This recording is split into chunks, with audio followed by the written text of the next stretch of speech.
What's up, the internet? It's Kyle. Welcome in to Talking Shop.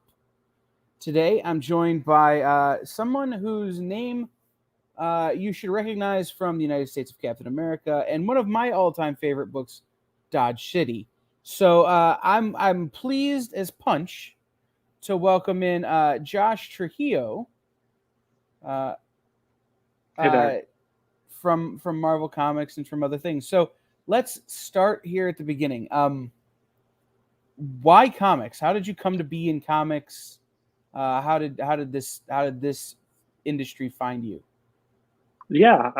Thanks for having me. I guess I've always been obsessed with comics or pictures with words, kind of as long as I've remembered anything. I used to like go through the Sunday funnies every day when I was like 2 or 3, and I would trace over Garfield strips and then rearrange them to like make my own comics. So it's like from the beginning, I was already like stealing people's work, Well, but trying to make it my own, building off the shoulders of legends. right, and that Bill Davis studio, is or that is it Bill Davis? Oh, Jim Davis. Jim Davis studio. There's a lot of people who work for Jim Davis now, or for his studio now, doing Garfield and the related content that started off that way. So that's a I never thought about it, but a lot of people seem to have come to comics that way. Yeah, there's definitely there's something to that, like Far Side, Calvin and Hobbes, Peanuts, Charlie, yeah, Blondie. I still draw everyone with the exclamation points over their head, like old Blondie strips. But so that's kind of how when I started to get into comics. It wasn't until much later, like after elementary school, junior high, of just drawing hundreds of my own superhero knockoffs, uh, that I started to kind of look at it more seriously. I had a couple internships. I was at Dark Horse for a while, and then I worked in restaurants and I waited tables, and I kind of got really discouraged. I didn't think it was for me. Uh, then I got a second internship at Archaea, which is now part of Boom, mm-hmm. but that was a much smaller operation. And in the same office, I could see how comics were made from like the script phase all the way up to production. And since there were so few people there, I really had my hands in every level of production for some of those books. And so that's kind of how I learned how to actually make comics. From there, I started to pay artists basically one page every paycheck because that's all I could afford to make my own books. Sure. And so you do that 30 times, and then you have a real comic on your hands. So from that, I started to give those like photocopied comics out to editors or anyone I could think of who'd be interested in checking them out. And kind of from that, I got a bite from Boom Studios to do do their Adventure Time comic books. And so I did 3 graphic novels for them, and ever since it's just been comics, comics, comics. See, that's so cool. People don't think about that. Oh, I'm working in a restaurant, but I want to make comics, or I'm, working in a factory and I want to make comics or whatever. Just whatever you can afford out of each paycheck, just make a little bit more. Yeah, it's a little, I mean, I definitely am grateful for the artists who are willing to meet me at what I could afford. But like, Right. I highly encourage anyone, especially writers. I know the big struggle for writers is how do I get an artist to work with me? And you got to pay them. That's kind of the deal of it. You don't have to pay them, your life savings, but like whatever you can, work with Right. them on that. Right. I mean, it's if you can find somebody who'll do a page for $100 and they do what you want, okay, great. But if don't sacrifice your art, your vision, because you can't find somebody who will work within your budget, but be conscious of that, right? Yeah, and I think that there's a lot of like some people will get discouraged kind of that maybe by they're an up and coming writer and they want to work with Jim Lee right off the bat. And you don't always get that opportunity. You're going to be working with people who are kind of your same level who want to break into comics too, which is good. You have the time and the effort and the enthusiasm to really make something special. And it doesn't have to be, what did someone say to me yesterday? It was like, perfect. Oh, comics aren't perfect. Comics are personal. Yes. And like, it's just make something that's important to you. Absolutely. And you'd be surprised what people are willing to overlook. Right. And I like to remind people that Eastman and Laird started off in their garage.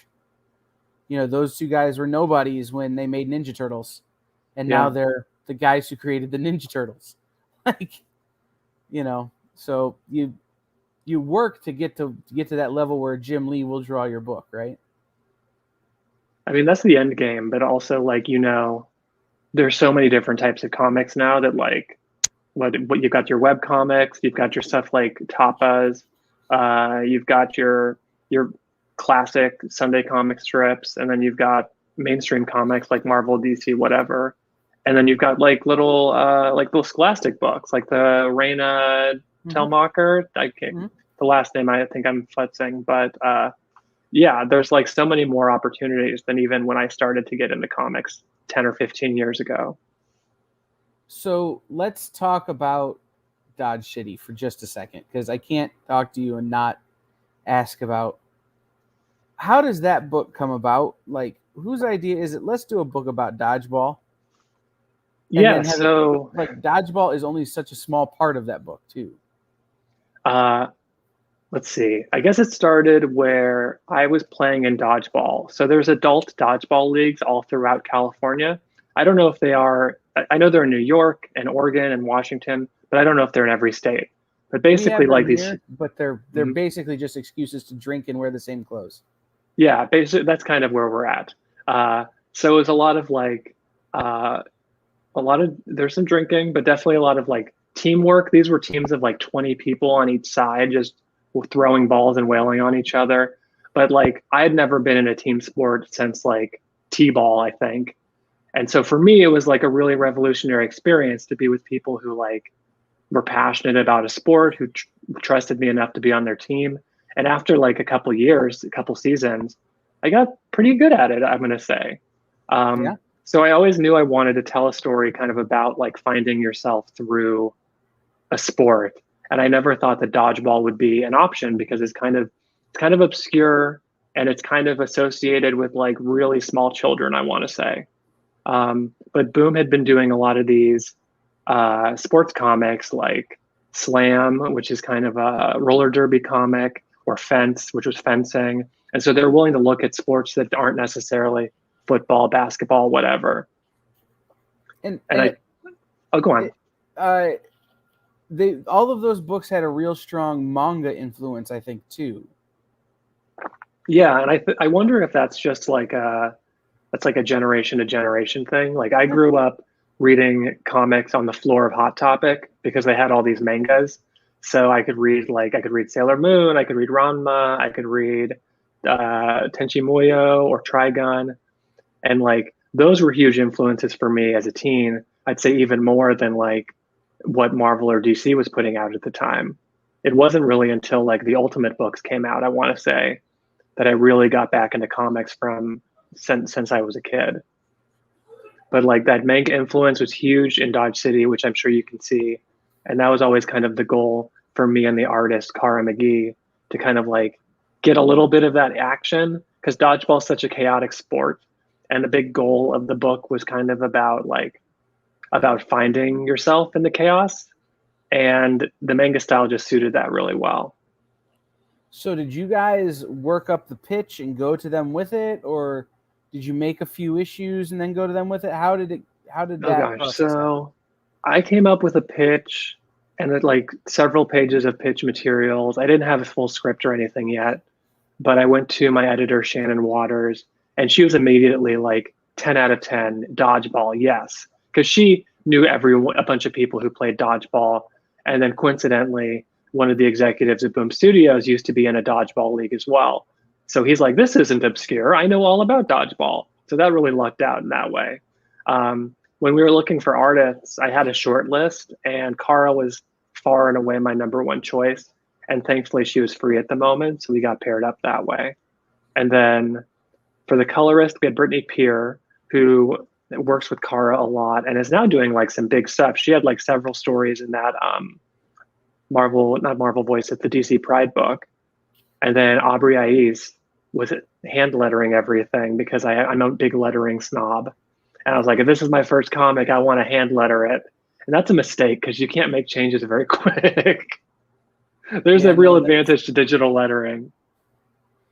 I got to talk to Janice Chin, who is a legendary letterer. She lettered all of Larry Hama's G.I. Joe and that kind of stuff. And uh, she was talking about how she's learning to digital letter now after having been in the industry for 30 plus years, just so she doesn't have to keep spending so much money on whiteout when things need to be redone.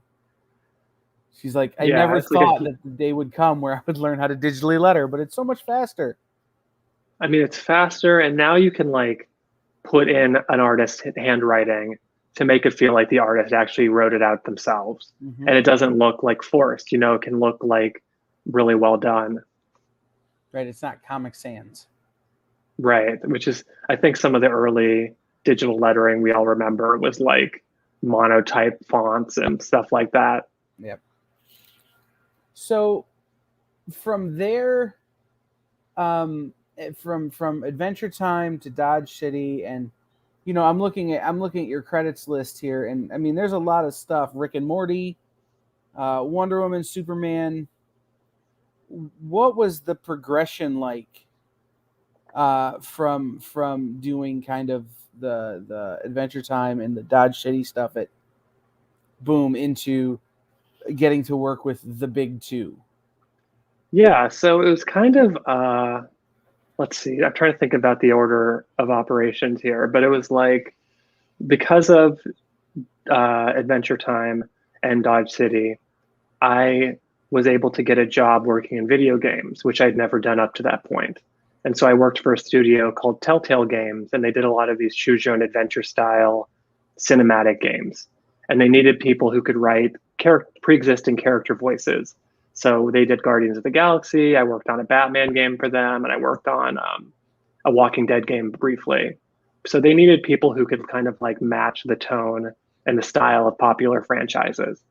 And so while this was going on, I didn't have a lot of comics going out after Dodge City, um, but I did get the call for Rick and Morty, and I got to do some backups for there. I kind of mix my time comics wise between like more mainstream stuff and nonfiction.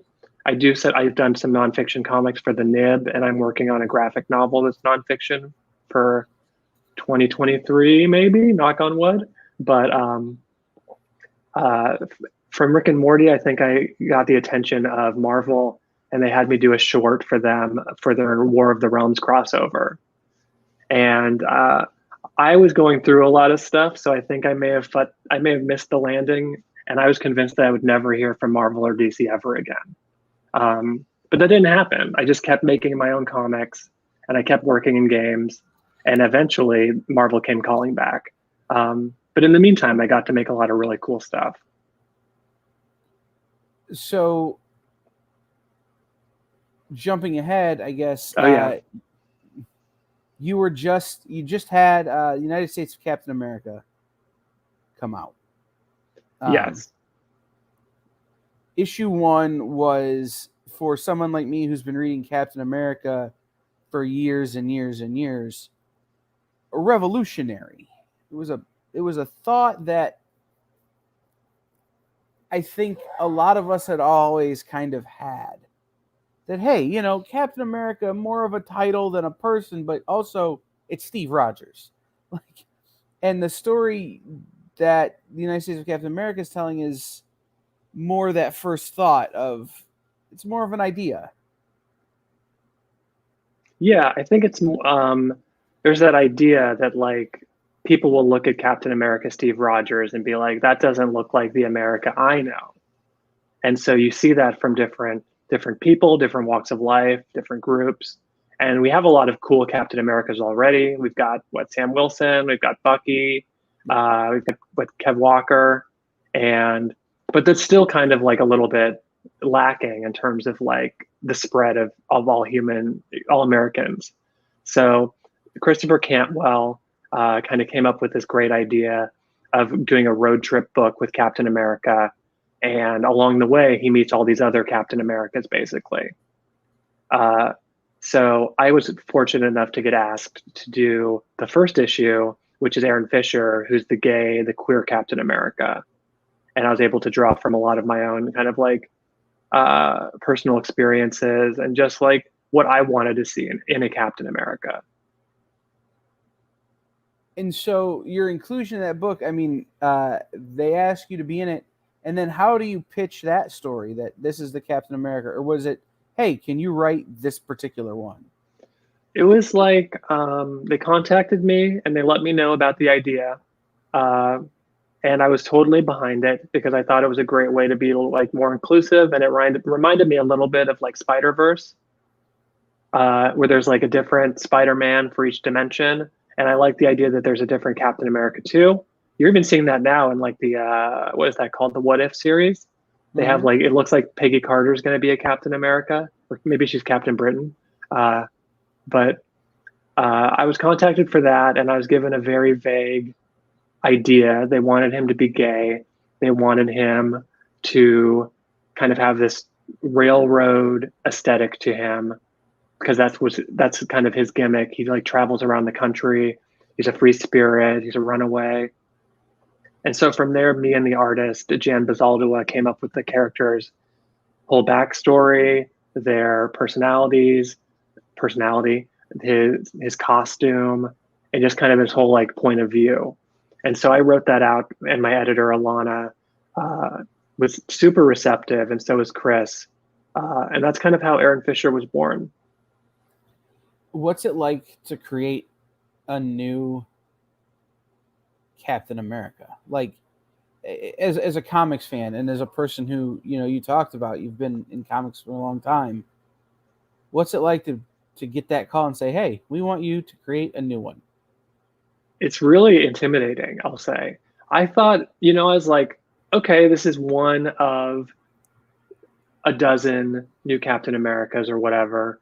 I'm going to do my best job, but like it's just going to kind of slip away and no one will notice it. But when the character got announced, it blew up like big. I don't know if it was a slow news day or what, but it was like on Rolling Stone and like political websites, and like everyone had a hot take about it for a few minutes.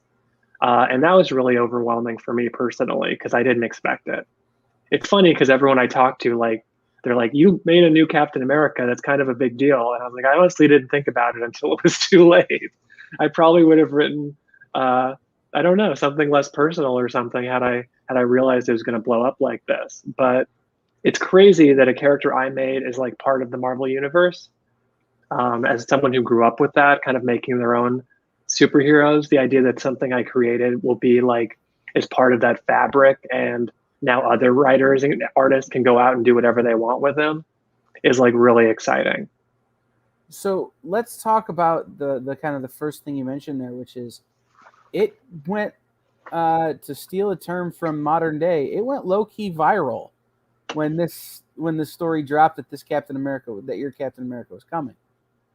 It was everywhere. When that story hit, I remember talking to someone that I work with going, hey, I love this idea and I want to talk to as many of these people as possible about creating these different characters.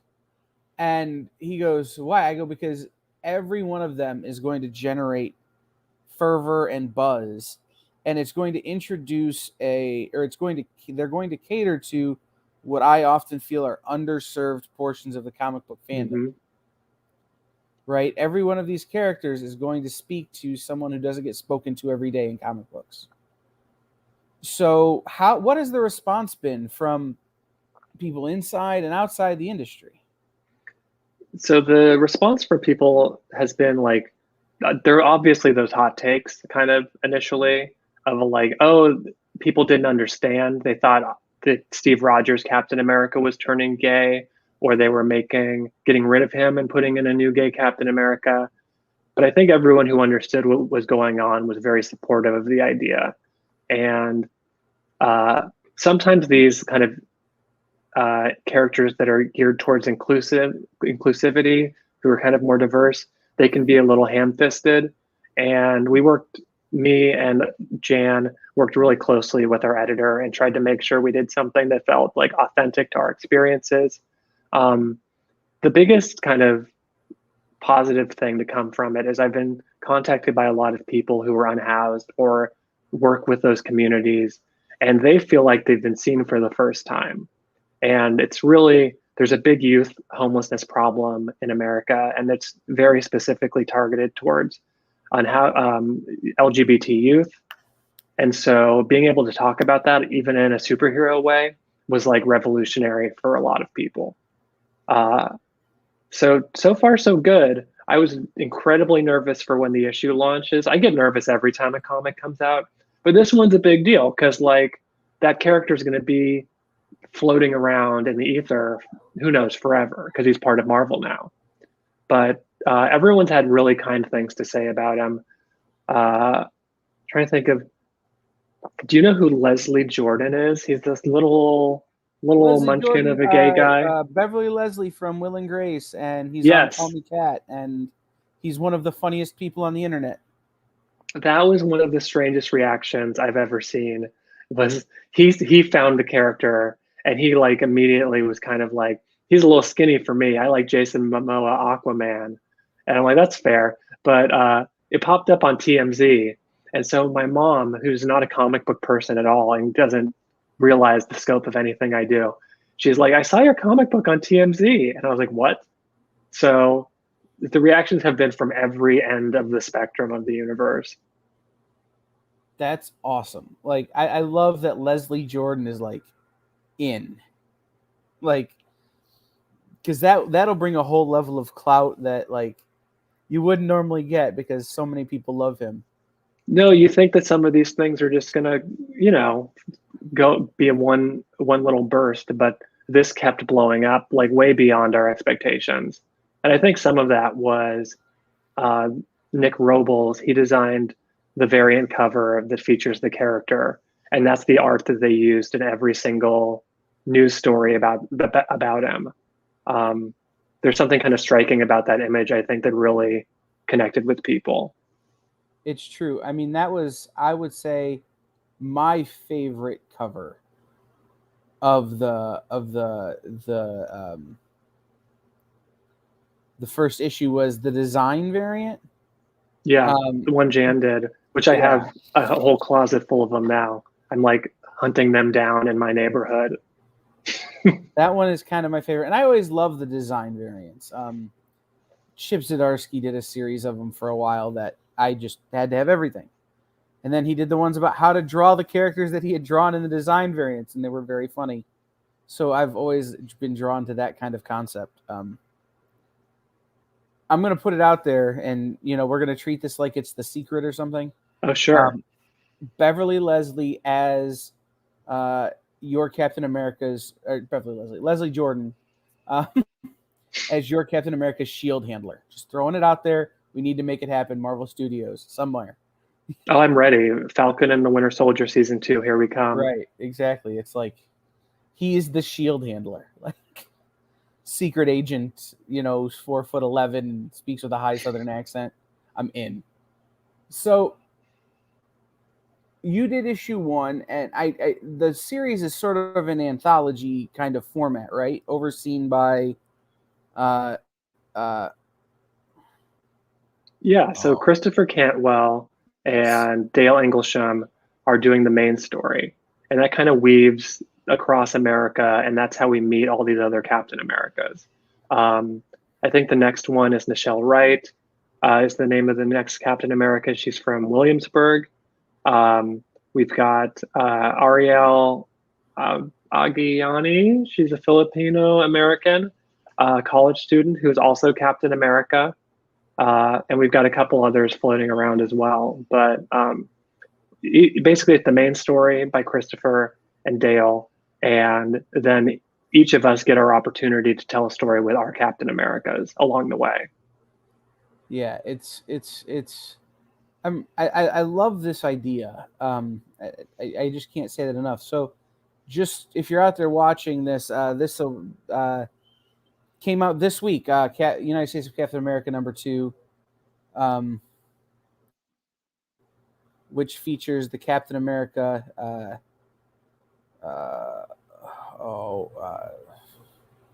I think this week is Nichelle Wright, I want to say. It is in a story by, yes, it's Michelle Wright.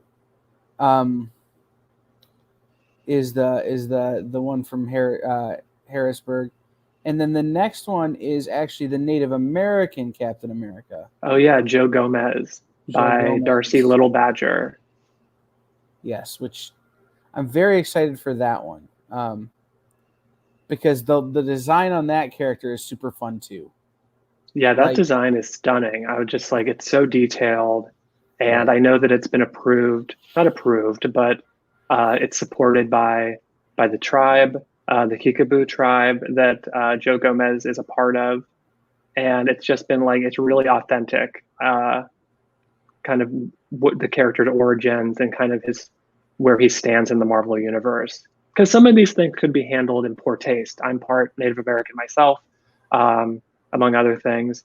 But you always have to be very sensitive and mindful. And I think Marvel's really taken the extra steps in this case to make sure that's happened. Yeah,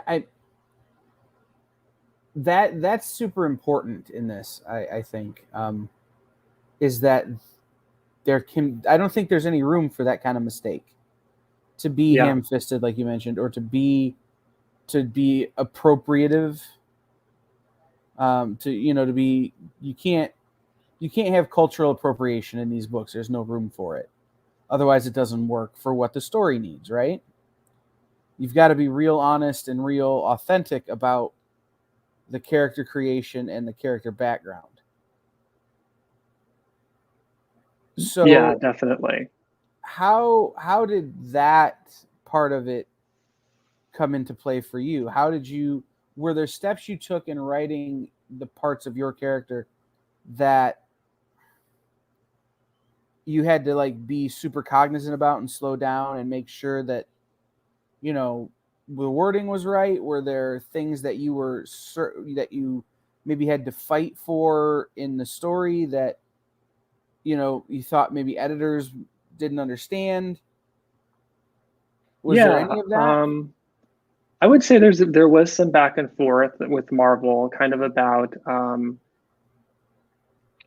they my first version of the script was very action oriented, and it didn't have a lot of room for those soft moments where we got to see his personality or a romantic interest. And so there was definitely uh, there were some notes about like can we bring out that personality more? And I knew that he's kind of like he's a very outgoing guy, Aaron Fisher. He's a little bit of a heartbreaker, and so I wanted to get those like that romantic vibe into the story as well. Um, and I really just wanted to draw off of a lot of my things I've observed and things I've read about, things I've experienced, kind of living in Los Angeles and dealing with this enormous unhoused population and the way that they're getting kind of tossed around by the city or the state. And it's just a complicated situation that's impacting a lot of vulnerable youth. And it was important to me to kind of bring that to the forefront in my story and find a way to do it sensitively. So what were some of the steps you took to do that? I mean, did you meet with people in that situation? Did you were there people you talked to? It was a lot of like reading interviews and stuff with advocates, watching videos. There are a lot of great groups that I'm totally blanking on at the moment. Like but One Matters, or yeah, the LGBT Youth Center in Los Angeles is very on top of that, kind of, and they offer a lot of resources. And just seeing less so the day to day, but just like the bird's eye view of how this is affecting people was really important to me. And since then, I've been contacted by several unhoused people who wanted to kind of share their stories or find a way to inject that into future Aaron Fisher stories. that's awesome. I think, like I said, I just keep going back to, these are people who don't see themselves represented in a medium that they love and pour their heart into, as fans. And so I really do, want to thank you and Chris Cantwell and Dale and everybody else for taking these steps. Inclusion in comics is so important, and sometimes it gets left to the side in favor of the next big, thing that can be a movie and a TV show, and forgetting that all of this stuff are people's everyday lives.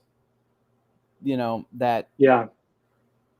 tribal identity, sexual identity, being unhoused, being an outsider is stuff people live every day. So it's it's a really important thing. Yeah, and I would say that obviously there's so much more work to be done kind of on this front, but like even just this one story seems to have caused a little bit of caused a positive reaction among people. And I really am grateful to Marvel wanting to talk about this stuff, because it would have been too easy, I think, to make him a little bit of a shiny, happy gay who's like, I don't even want to give an example because I know I'll step on someone's story, but so people who are dealing in superficial elements of the community and trading in tropes. And I wanted to do something a little bit deeper with that. Right. No, you could I absolutely know what you mean when you say that. So are there future stories you want to tell with this character? Are there future stories you get to tell with this character? Like, nothing's confirmed. I don't know. I think it all depends on where he ends up at the end of this miniseries. Aaron's going to appear again in issue 5. That's not a spoiler because he's on the cover with all the other Caps. But I think we'll know a little bit about where he goes from here then. Beyond that, I have like a 500 issue master plan for the character. So to ask, are there stories you want to tell? Absolutely. If you have all of the stories, I know who he teams up with. I know, I know his alternate identity. I know who he dates. I have the whole thing in my head. But it's always about reader interest and finding the right time to tell that story. Absolutely. I like to ask people questions during my interviews with them that they can't possibly be prepared for. Perfect. And I tell you that because I'm gonna, you've talked about you have a 500 issue, or you have a 500 page master plan for Aaron Fisher. Is there a character that if Marvel came to you today and said, "Hey, we want you to take this character and do something with it," that you would drop everything else and do? Yes, and it's 2 characters, and I got a chance to write them very briefly for my first Marvel short story. It was Cloak and Dagger. I love Cloak and Dagger. I think they're so cool. Ever since I was a kid, I think visually they just have one of the best looks in comics, the two of them, the way they play off of each other. And kind of, I think Aaron Fisher is in part inspired by them, because they're very much like street level heroes. And they're not fighting Juggernaut this week. And I like stories. I actually love Juggernaut, but they're not doing those cosmic stories. They're doing more personal stories about how they impact people's lives. And that's always been a real like turn on to me as a storyteller. So Cloak and Dagger are huge. I'm very intrigued by Richter. He's someone I've been learning more about going forward. I loved him from the Peter David X Factor run, but I haven't caught up on what he's been doing since then. Who else would I really want to write? I always pick I'm a D or C list guy. That's my problem, I think. Editors are like, so you want to work with Spider-Man? And I'm like, no, I want to work with the Slingers. Remember the Slingers from the 90s? It's like Ricochet and and all these bag of tricks characters. So the short answer is Cloak and Dagger. The long answer is anyone who hasn't really gotten their chance yet. I like that. Is there a person that you've not had a chance to work with that you would, absolutely drop everything to work with? The artist that I've been hoping to work with, it just hasn't happened yet, is Derek Charm. He did a lot of Squirrel Girl. He has a Hellblazer YA book out now with Ryan North. I just love his style. I love thick inks, and I love just the simplicity of his line work. It's just so effective to me. So I love him. On the complete other end of the spectrum. Oh, I'm gonna forget his name. Oh no, it's the guy who did great Gotham Central with Rucka. Jesus says. Anyways, Derek Charm's the big one on my list, and I do have a short list of other artists. And mainly, I want to work with the people who I've worked with in the past again, like Cara McGee from Dodge City. She desperately wants to draw Aaron Fisher, and I desperately want to write for her Aaron Fisher. So Gotham Central, Greg Rucka, Is it Edgar Michael Winger, Lark? Michael Lark. I think yes, Michael Lark. Yeah, let's say because two of those guys are writers. Michael Lark did the first few issues. He did the first, maybe volume, and it was Brian Hurt, and then he came back for a while. Yeah, there's something such a mood and an atmosphere to that style that I really appreciate. I'm a big Gotham Central guy. Like that's my Batman, which is funny to say because Batman's barely in the book at all. Right. Well, I think that's it's one of those things is that's my Batman is an interesting statement because you're right. He's not in the book that much, but it's the Batman you probably most identify with or find most interesting. And you're going to have a group of people who say, actually, Aaron Fisher's my Captain America. Yeah. Which is a really cool thing to be able to put on your resume, right? I'm so sad that we haven't been able to do cons in this past year because his costume is tailor made for someone just to pick up their overall and make an outfit out of it. It's true. Next year, hopefully. That moment, I'm going to want to talk to you after that moment happens when somebody shows up as Aaron Fisher, Captain America, at your table. I know there's a pair of huge Dodge City fans that, where do I see? I think it's in Portland, but they made little dodgeball shirts for the team in the book, the Jazz Pandas, and so they screen printed a couple of them for me. I want to get them framed because I'm too afraid to mess up the painting on them. Because like they made a costume for my characters. Like how can I not bronze it and keep it forever? Right. So let's go into what do you have in the pipeline? What can people be looking for that's coming out in the future? Let's see, what can I even I'm in a weird point right now where I can't talk about some cool stuff I'm working on. I'll say that I have a pretty big Marvel thing that will hopefully be announced by the end of the summer. It's with two of my favorite characters, and it's something I've always wanted to do something with them. So it's a big thrill. Nothing for Aaron Fisher on the horizon right now. I think send your cards and letters to Marvel. They're definitely listening. I have a DC thing coming up that I'm really excited about. I get to write with a group of characters I've never touched before. And DC's teasing me for something really big on the horizon, but it's too early to say. But it's sure if you've been following what I've been doing or trying to do in the past year, it's an easy guess for what character I'm circling. Is there stuff like back in that Dodge City kind of vein or that Adventure Time kind of vein that that you've got coming? Even if we can't say what it is. Let's see. Kari and I are always talking about doing Dodge City. It's up to Boom, unfortunately, but that might not be the case forever. I'll say. Yeah. It might be up to us soon. But I'm always interested in doing like YA kind of kids oriented stuff. And I have a couple of book pitches out right now that'll kind of be in that vein. I keep hoping to get one of these like Star Wars Adventures or Marvel Adventures books because I like writing stories for younger audiences. And that's just always been like a passion of mine. So hopefully more stuff in 2022. Yeah.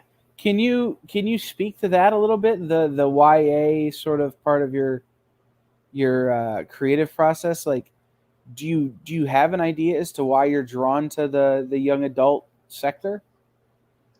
I mean, it might just be the stuff I consume. It's like a lot of anime, a lot of manga, a lot of superhero stuff, kind of like what The X-Men are like a teen drama, even though they're all in their 30s now.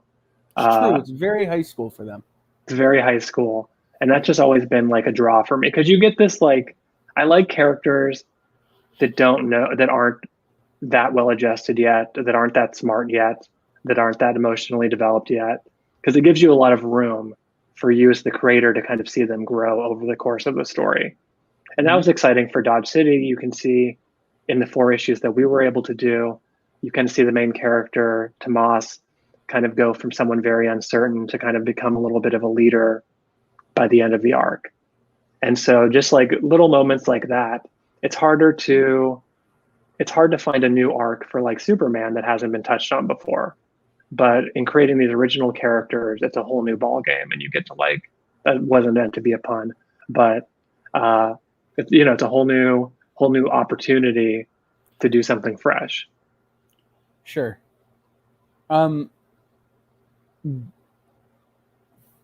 Manga is such a huge influence. I would imagine that we're of a similar age and generation.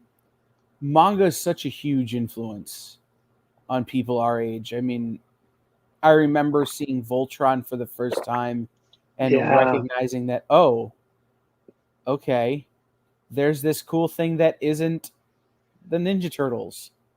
Like, what is this? Or seeing first time I ever watched Robotech. And falling in love with the mech genre. So yeah, like Gundam Wing was my big introduction to kind of the mecha, and that is a teen soap opera as well. So right. There's so something to that. What are some of your manga influences? What are some of the things you try that you think you've brought with you?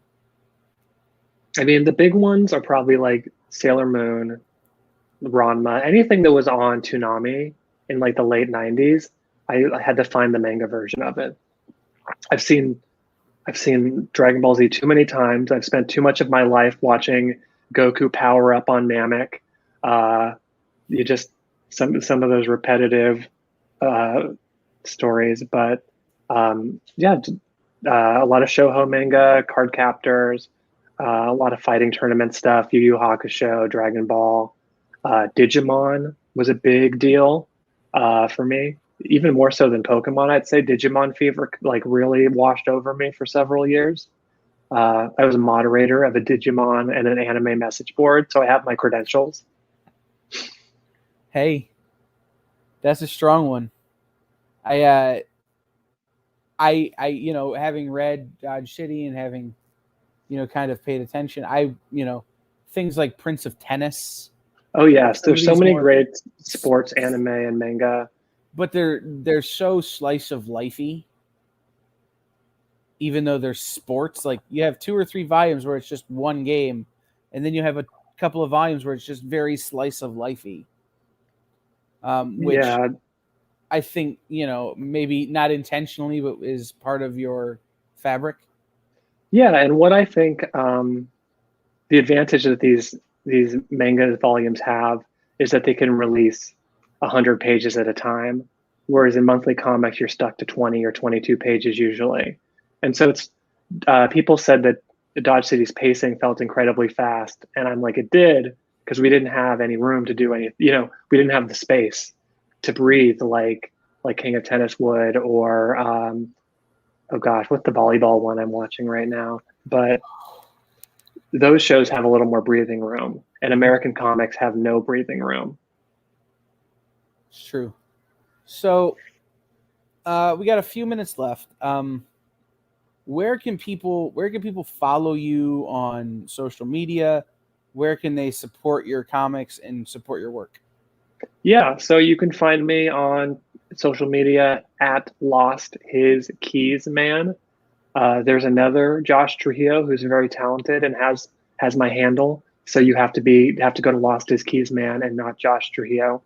I always have to warn people. But you can find me more about my work on my website, joshtrujillo.com. And yeah, social media is the best way to see what I'm up to next. And like I said, hopefully by the end of the summer, I have an announcement or two I get to talk about. I'm gonna be waiting patiently for that moment. So you said that Digimon was more your style than Pokemon. So who's your favorite Digimon? Oh, oh my gosh! So the Palmon is my favorite. The little plant girl Digimon. Um, Togemon is the cactus form of Palmon, and Togemon is probably my favorite because the giant cactus with punching boxing gloves. Love Gatomon, love Toymon, love Angelomon. I haven't said these names out loud in like 12 years, so I'm like, am I pronouncing this right? Angelomon? But yeah, that was her name. Gabumon was a good one.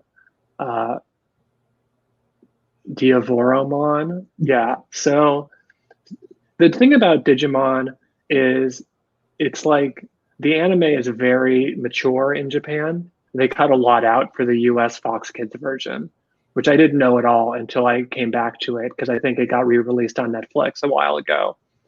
And I didn't realize that how many religious overtones there was to Digimon. It's a lot heavier than Pokemon is in some ways. Yeah, there's a lot of that. I can say that for certain. Do you have a favorite Pokemon? Oh yeah, Rhydon is my Pokemon. He's my forever guy. Uh, what I liked about him was he was my Zapdos killer when I played the original game because he was ground type and Thunder did not work against him. And I forgot to mention my biggest anime influence of all is probably Neon Genesis Evangelion. Speaking of mechs and teenage angst, that's the Yes. huge one. That's really it. It's Sailor Moon, but it's Evangelion way above that. When I had my store in the front window, I had a custom created Ava mech drawn by an artist friend of mine that had my like the number on it was our store address. Oh, Um, that's beautiful. because I'm like, I've got to have an Evangelion influence here, but also I can't license the rights, so I've got to have somebody create my own version. You know, create one just specifically for me.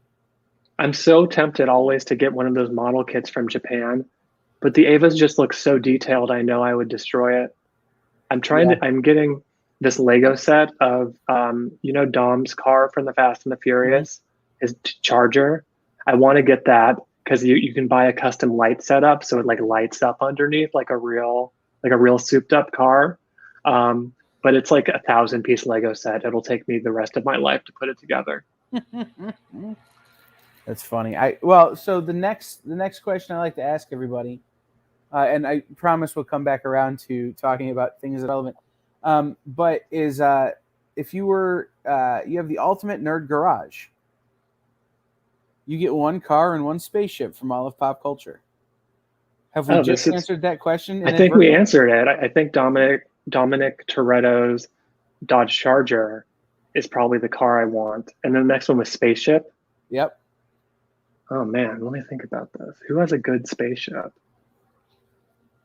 Even the Gundams were on the back of rockets, I think, generally. So someone is Asteroid M a spaceship? I think we can count it. Yeah, that's probably a bad answer, but uh, I like Asteroid M. I like the Quinjet. Trying to think of a really specific. I don't know the names of the Starjammer ship, but that one. Maybe it is called the Starjammer actually, but I believe it I always is. really appreciated that. Nice.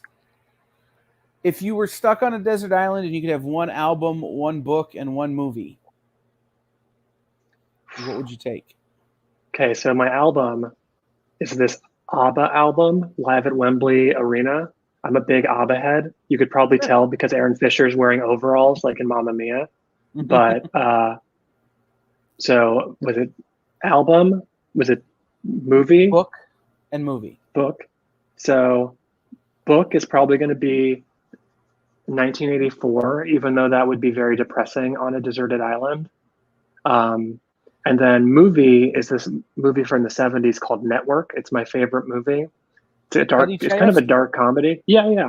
Um, definitely a dark comedy about, at the time it was a comedy. Now it's like a dark drama because it's about television and how kind of it's been corrupted and the news is corrupted and all this stuff. And I'm a broadcaster. I know network real well. oh, good. If you've not seen, it stars Eric Bogosian and John C. McGinley, called News Radio. Or not the Radio, TV, sorry. Talk radio. It's not the show News Radio. Yeah. No, Talk Radio. I'm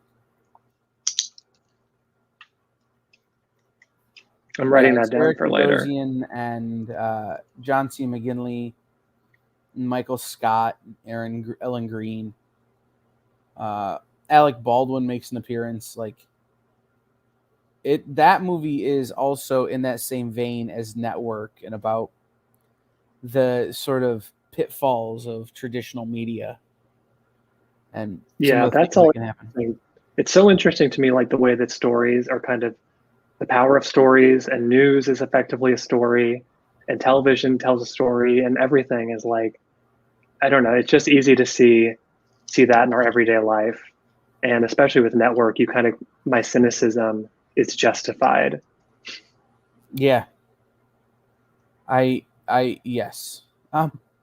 Network is a huge part of my everyday ethos, in terms of the way I approach my current job.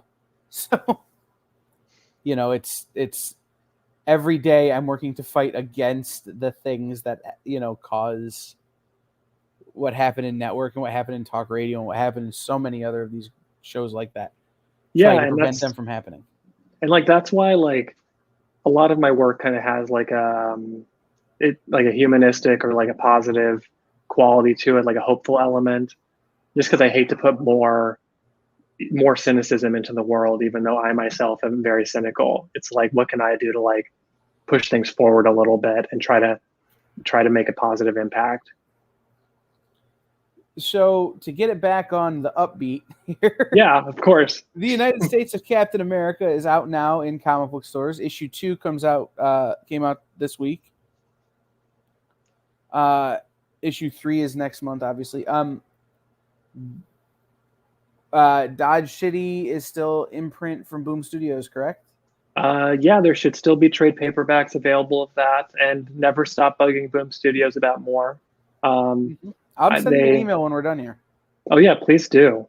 Yeah, Dodge City's out there. I do self-published works. I do death saves, advanced death saves. So those are anthologies about tabletop gaming that I put together with like dozens of really talented artists. And then I did a romance anthology I self-published called Love Machines. It's kind of about technology and how it affects our love lives, past, present, and future. And you can find all of that at joshtrujillo.com. Oh, yeah. You can find more information about that work at joshtrujillo.com. I need to set up a proper web store, but hopefully soon, maybe right after this interview. And then it's Lost His Keys Man. Yes, that was my first superhero character, Lost His Keys Man.